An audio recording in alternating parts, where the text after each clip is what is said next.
Welcome back to a brand new video, and today we're with WWE Unreal Episode 4 review.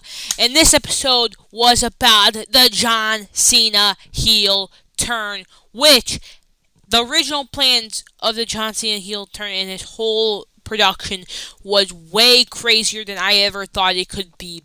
So before we get into this video, big thumbs up down below. Hit the subscribe button if you are new, because I'm on the road to 500 subscribers. I'd really like to get there before the end of the year. Anyway, let's hop into today's video. Is one of the most legendary characters in all of WWE's history. Which, is he wrong? No. The Rock is one of the most legendary people that's ever stepped foot in the WWE in general. Creative writer Ed Koski started talking about it. So, well, The Rock and all how cool the final boss character is, and just how in general The Rock is be like.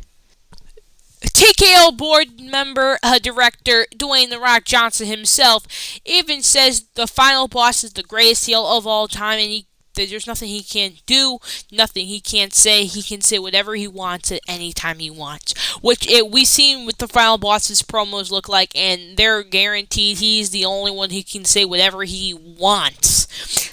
Like, he's the only one in the entire WWE roster who can say the F-bomb like 25 times on the live TV and don't listen, get in trouble by management, because he literally can probably fire them if he really wanted to. As said to The Rock, because they were doing this thing, since Nick Khan was apparently a part of this as well, and was talking about how we should get Travis Scott into this WWE, which ended up happening at the Royal Rumble. If you didn't watch the Royal Rumble or anything like that, which we ended up getting Travis Scott into it, and Nick Khan started talking more about The Rock and the stuff that's going on over there, and talking about how we can make Elimination Chamber one of the biggest shows. Get to WWE's creative team headquarters, where they talk, and they were talking, said, what do we do about they were talking about creative John Cena's final year. They're trying to figure out the pieces and what's to do, and like who's going over in his Elimination Chamber. And again, yeah, they're trying to figure out who is going to win the Elimination Chamber, and kind of to do with this Rock stuff. And because I don't think any of the people of creative really kind of knew what was actually going to go on during this. They were trying to figure out the pieces, but only a couple people knew about the John Cena heel turn. It was Triple H, The Rock, I'm pretty sure Nick Khan, obviously Travis Scott, and Michael Hayes, pretty sure. Only really, and Cody Rhodes. And we're the only people that really knew about the heel turn. There's I forget who the first one was. Con Man, they showed Con Man, and they showed Santi's app. By the way, I watched Santi's app. I probably watched this video too. And no, I don't think that they're just showing Twitter replies because The Rock sell the soul. And that's actually what they were talking about in that other clip, where they were going over and just trying to figure out about that. Because, they wanted The Rock there and make it bigger than ever. And they were just showing content creators, talking about and telling what their opinion could be, and how it could be better. So that's why they showed the content creators, and then they show a bunch of tweets oh my god, what the heck, did The Rock say to Cody Rhodes what we think he said, and major tweets like that. A year ago, on July 6th, 2024, where at Money in the Bank, John Cena officially announced his retirement from WWE, which, by the way, Seth Rollins was in after this clip to say, "Hey, yo, bro, I didn't know you're going out on this like that." CM Punk even was in the crowd. It was out there when he was announcing it, but he couldn't hear what he was saying because the crowd was too loud. And then after he came back to talk to John after John Cena announced it, he told him, and John Cena was also did the interview. I just didn't get the picture, but he was also saying that he physically can't do it. His body can no longer do it anymore. He can no longer keep up to what he used to do, and that makes sense because this man's almost 50 years old, throwing himself around in the wrestling ring that barely has any padding underneath it. Bunch of heels like Ted DiBiase, Dominic Mysterio, I forget some other heels. They were talking about a bunch of female heels, like Ted DiBiase and all those people. The Rock, Triple H. They were mentioning a bunch of people, Ric Flair, and a bunch of people. This moment where the $1 million man offering offered the little kid right here to dribble a ball, and however long he can do it before he gets some money, but he kicked out of his hand, so he couldn't do it. And to where they really start talking about the heel, and we're slowly building up to the moment of the creative team. Not even really the creative team, like only a couple members, actually really starting to talk about what the heel turn and starting to talk about some heel stuff.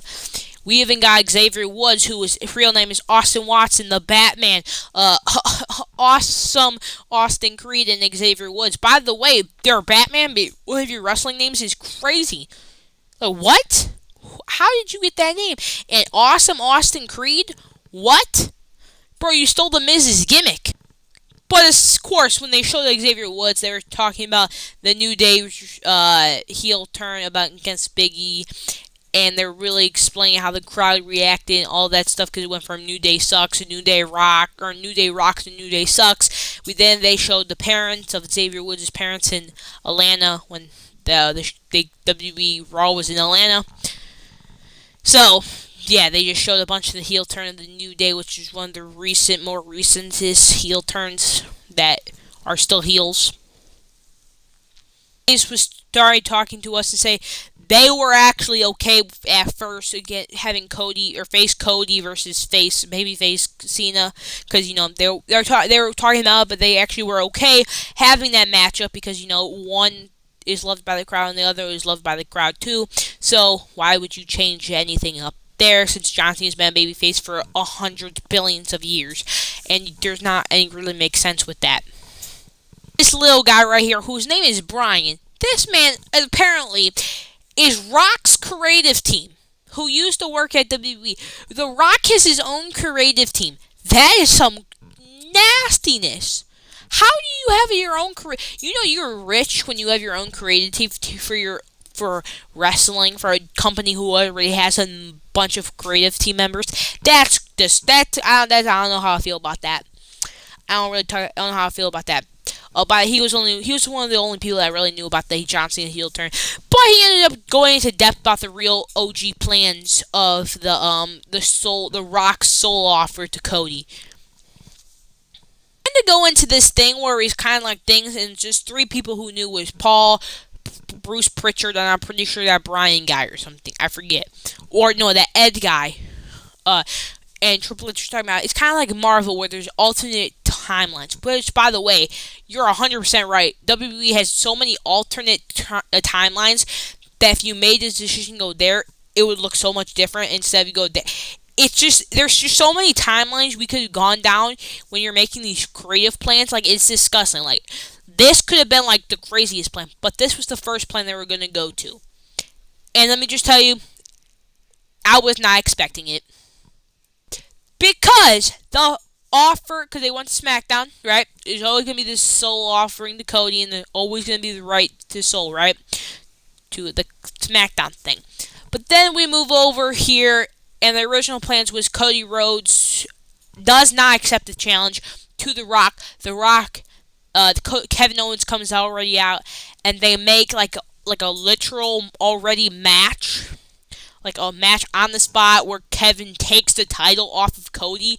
Which, by the way, if this was this was the plan they went with the first time, because this was the first time, that would have WrestleMania would have looked so much different. And I don't know how I would feel about this. Obviously, we would have a different title, a different title, different thumbnail to every content creator's videos, because they would show this part of the Kevin Owens winning the championship, because it's the biggest championship in all of WWE, and you can even say all professional wrestling.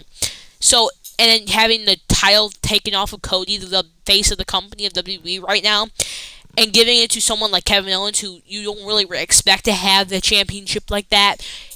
It's just crazy to think this was the first plan, especially Kevin Owens. I understand they kind of were in the feud, but they kind of already ended the feud at a Royal Rumble, so I wouldn't 100% get it right, but I understand the understanding of it. Though Kevin Owens accepting the offer of selling his soul to The Rock is insane, unless he didn't sell it, but I don't know how that would work, honestly. other option was actually turning Cody heel and accepting The Rock's offer, which, if that happened, that would have been insane, and I wouldn't blame Cody, man. He's just trying to get everything he wants in life to provide for his family, his wife, his child. It makes sense, honestly. I would if Cody turned heel, but enough of that. Enough of Cody glazing. But if they actually did it go through with turning Cody heel, that would have changed a lot of things. First off, we would have had a babyface Cena for the whole entirety of the run. We would have a Cody, or we would have a heel Cody for who knows how long, right? Because I guessing Cena would have won the title anyway at Mania, or maybe Cody would have retained by cheating or something. I don't really know how that would have worked, but I'm gonna guess it would be cheating if he retained or anything, and something like that. Maybe Cena still got the title at Mania if they were always because even Michael Hayes said they were okay doing babyface Cody, babyface Cena for the title at Mania, but were they gonna give the title to Cena anyway? Like, there's so many questions that I feel like still need to be answered about this. Like, does it matter if John Cena ever turned heel? Like, was he always gonna get the championship against Cody at Mania? Was that always the plan, to take the championship off of Cody at Mania? Like, I want, like, depending on the storyline, how they went, like, taking the championship, taking, like, the timelines they would have went. Like, I'm honestly very interested in this, and that's really honestly, I'm pretty sure they're filming for Unreal Season 2, for SummerSlam 2025, which I'm actually very interested for that, because enough of that. And of course, we cannot forget the third and ended up actually happening. What if Cena turned heel? I'm pretty sure Bruce Pritchard said that one, which ended up going through, as we all know what happened from Elimination Chamber, which ended up happening, which I wonder how. Like, obviously, they were going through the options, like, Cody turns heel, Kevin Owens. Like, I don't even know how they thought about that one. That was interesting. The John Cena one, I wonder, Bruce Pritchard said that one. I wonder why he thought of that or even said it, because I feel like it would be kind of risking. Like, John Cena has been the face of the company, all that stuff, and why would you turn him heel now at the very end of his career? Which again made for a great moment on TV, but the end result wasn't the entirely best. Chamber, where we got all the participants of Elimination Chamber. By the way, Drew standing over CM Punk is not right. It's not right, because I feel like Drew McIntyre wants to grab CM Punk by the head and literally pull him off and start beating him. Like, you see, right there, look, Seth Rollins is right there, because we got Michael Hayes going over what they're doing and seeing all that stuff, and CM Punk is offering, like, talking about spots and stuff, and talking to Seth, like, in general, and say, hey, you stopped me there, blah, blah, blah, and Seth said, yeah, okay, yeah. Like, it's all weird. Bro, I hate this. I know I love this show, because this Unreal documentary has been absolutely incredible, but, like, it just doesn't feel right, you know? But I understand, like, they don't actually hate each other that much. I know Seth Rollins actually really generally hates Punk, but I don't think he actually hates them that much where he would, like, cost them. It's just weird, you know? You understand. But I'm still gonna watch this, because I've actually liked the in-depths of it. But yeah. By the way, what the heck is this man doing, bro? Why is he on the barricade? You know what I'm saying? Also, I think it's kind of crazy that these people sitting here, one of them could literally, like, the person who ended up sitting in this chair, literally sat in the same chair as CM Punk. That is so weird, bro. What? And they don't even know. They cut to Triple H and The Rock talking about what's going to happen. Oh, by the way, I'm actually kind of surprised that The Rock and Triple H were talking about wide in the open like this with a bunch of crew members, because only Triple H, Paul, Ed, Michael Hayes, I'm pretty sure, but he barely knew the full specs of it. Bruce Pritchard, that Brian dude, and like Travis Scott and Cody and Cena only really knew about it. Why? So I don't know why they would to openly talk about it in the open where potentially a wrestler could be just walking around, getting ready and like warming up and like seeing this stuff get built. They could overhear it, but I don't know. They're going over this stuff, and The Rock actually suggested about the go F yourself thing, which I thought was pretty cool. Which I'm not even surprised because The Rock doesn't care what type of cuss words get said on television. So I understand, but they're going over the plans. We ended up getting to the actual moment where The Rock says some time has come, blah blah blah.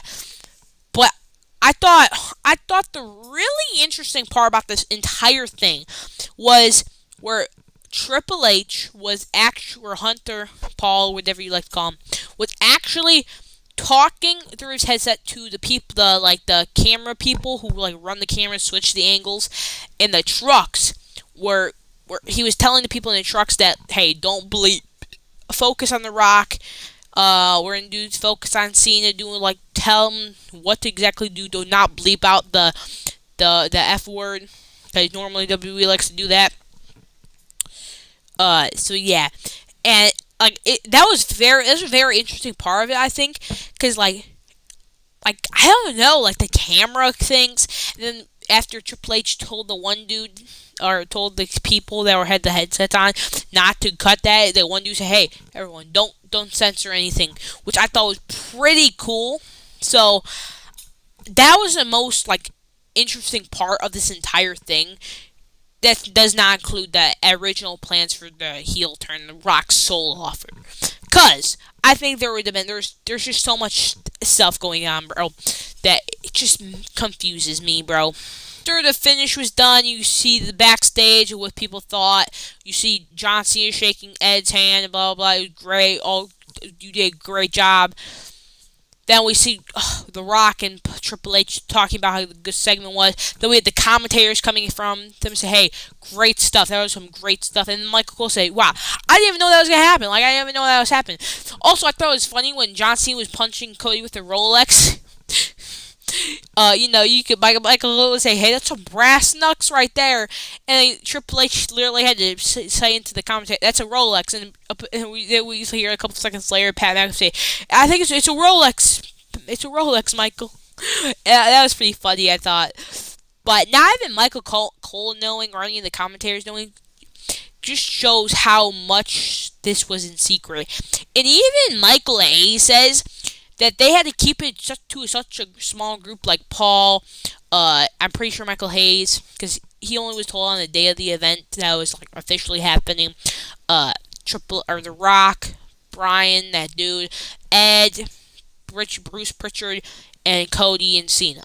Like it was such to a small group they couldn't let anybody else know because they didn't want anyone finding out through like Sean Ross app or Fightful. They want people actually knowing it. They want people like. They want leaking out on the internet, so they had to keep it to such a small group of people, where basically only only a group of 5 to 6 people really knew the plans, and basically the main people involved, stuff like that. And we all know how viral the John Cena heel turn ended up was. Who we ended up seeing Wheezy Blonde's reaction. We ended up seeing Kicking with Ross. By the way, I'm actually subscribed to Kicking with Ross, so yeah. I know this dude's name. Seems like Jamie or something. I've seen this dude a couple times. I've never seen this people in my life. I've seen this dude before. I think he does his podcast with his son. I've seen clips of him on shorts. I definitely know who this guy is because he's been filming his reactions for years. I'm pretty sure. But yeah. Of course, they had showed the content creators. By the way, I can't remember oh yeah, I forgot. I remember the reason why they just didn't. They could have shown Santi's reaction. Heel turn was over, and after that big crazy event, we see Cody Rhodes walking back to the back, getting cleaned up by medical. By the way, his face looked nasty. He's like his face is purple. Like that is how do your face become purple? And you can even see like the cut right there. probably some blading maybe. But and then Travis Scott was on the phone, was talking about it. By the way, I just gotta say, I get it that Travis Scott wasn't intentionally trying to hurt Cody, but even The Rock and Triple H were talking about it. They even heard it a little bit. The least Travis Scott could have done was say sorry for hitting Cody that hard, but Cody was such a champ. He didn't even say, "Hey, you hit me a little bit hard, right?" Cody didn't even say anything because I'm guessing he was expecting an apology from Travis Scott, but Travis Scott never did. And honestly, I'm kind of glad WWE finally got rid of Travis Scott, because if Travis Scott did, there's no way Travis Scott did not know he actually slapped Cody Rhodes. Because he heard it. Everyone heard it. Even Triple H and The Rock were talking about it. That's how bad it was. And, come on, Travis, the least you could have done is say sorry. But I understand. No, I actually don't. You could have said sorry. Like, everyone who would...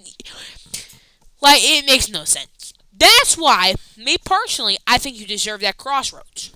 Then we get to the end of the episode where they show John Cena talking about his stuff, and he said, and they were like, people were behind the camera and giving him interviews, talking about, hey, what's next for the John Cena heel turn? He said, hey, I'm not spoiling anything. You like spoilers? Nah, not spoiling anything. You have to watch and find out what happens next.